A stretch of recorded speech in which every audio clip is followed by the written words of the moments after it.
Hello, Ewan McIntosh here, and I've been with the American School in Warsaw this past week, undertaking a synthesis of all this data. They spent 3 to 4 weeks gathering stories and anecdotes and observations of things going on in the school in a bid to try and understand the values that underpin what goes on at the school day in, day out. I asked each member of this design team of about 30 to go into that room and pick out elements that they thought were surprising or confirmed what they'd always known all along, and then work out what they would like to eliminate, raise, reduce, and create in terms of the values that underpin that. When this kind of structured discussion was being undertaken,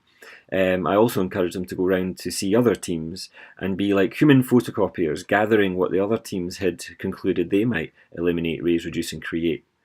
When they came back and shared what they discovered with their peers back at their own sub-team,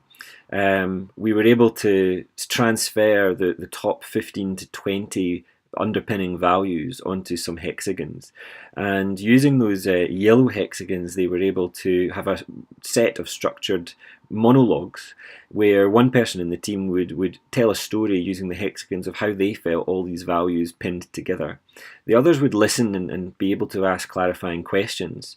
And eventually what would happen is they would see certain nodes being particularly important, and they'd swap out their yellow hexagons for green ones to show that those were particularly important nodes, either for kick-starting action in the school or for being the core of certain activities that the school enjoys and wants to see more of.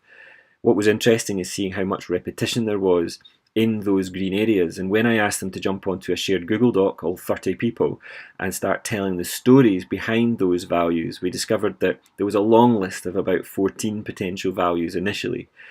With the help of this hexagonal thinking and some pizza, we were able to narrow that down from these 14 to a core of 5 values that we'll reveal at the end of June.